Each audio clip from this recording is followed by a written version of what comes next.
Icon star Allu Arjun ప్రస్తుతం వరుస వివాదాల్లో ఉన్న నేపథ్యంలో ఈయన మరో క్రేజ్ సొంతం చేసుకున్నారు. ఇప్పటికే Allu Arjun pan India star హీరోగా గుర్తింపు పొందారు. అలాగే టాలీవుడ్ ఇండస్ట్రీలో మొట్టమొదటి నేషనల్ అవార్డు విన్నర్ గా కూడా గుర్తింపు పొందారు. ఇలా పాన్ ఇండియా స్థాయిలో ఎంతో మంచి క్రేజ్ ఉన్న నేపథ్యంలో అల్లు అర్జున్ చుట్టూ ఎన్నో బడా కంపెనీలు తమ బ్రాండ్లను ప్రమోట్ చేయాలంటూ భారీ ఆఫర్స్ ఇస్తున్న సంగతి మనకు తెలిసిందే. ఇప్పటికే జొమాటో, రెడ్ బస్ వంటి ఎన్నో బ్రాండ్లను ప్రమోట్ చేస్తూ బ్రాండ్ అంబాసిడర్ గా ఉన్నటువంటి అల్లు అర్జున్ చేతికి మరో క్రేజీ ఆఫర్ వచ్చిందని చెప్పాలి. తాజాగా థమ్సప్ యాడ్ బన్నీ చేతికి వచ్చిందట. స్టార్ హీరోలను కాదని బన్నీ ఈ యాడ్ దక్కించుకోవడంతో ఫ్యాన్స్ సంతోషం వ్యక్తం చేస్తున్నారు. అయితే ఈ యాడ్ గతంలో మెగాస్టార్ చిరంజీవి చేశారు. అదే విధంగా మహేష్ బాబు, విజయ్ దేవరకొండ వంటి హీరోలందరూ కూడా ఈ బ్రాండ్ ప్రమోట్ చేస్తూ బ్రాండ్ అంబాసిడర్ గా వ్యవహరించారు. అయితే వారందరినీ కాదని థమ్సప్ ప్రమోషన్ బన్నీ చేతికి రావడంతో బన్నీ క్రేజ్ ఏంటో స్పష్టంగా అర్థమవుతుంది. మరి ఈ యాడ్ లో బన్నీ ఎలా కనిపించబోతున్నారు అనే విషయం పట్ల అభిమానుల్లో ఎంతో ఆసక్తి నెలకొంది. మరి ఈ యాడ్ కి సంబంధించిన షూట్ త్వరలోనే జరుగుతుందని సమాచారం. ఇక ప్రస్తుతం అల్లు అర్జున్ పుష్ప 2 సినిమా పనులలో ఎంతో బిజీగా ఉన్నారు. ఈ సినిమా క్లైమాక్స్ షూటింగ్ జరుపుకుంటుంది. ఇక షూటింగ్ పూర్తి కాగానే పోస్ట్ ప్రొడక్షన్ పనులు ప్రారంభం కాబోతున్నాయి.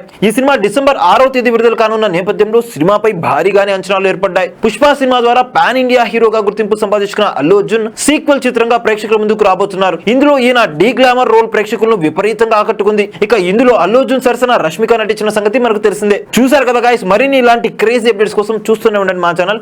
మీరు కనుక మొదటిసారిగా మా వీడియోస్ ని చూస్తున్నట్లయితే కనుక మా వీడియోస్ ని లైక్ చేయండి, షేర్ చేయండి, మా ఛానల్ ని సబ్స్క్రైబ్ చేయండి, పక్కన ఉన్న బెల్ ఐకాన్ కూడా యాక్టివేట్ చేసుకోండి. Thank you for watching our videos till end. Okay then see you, bye by.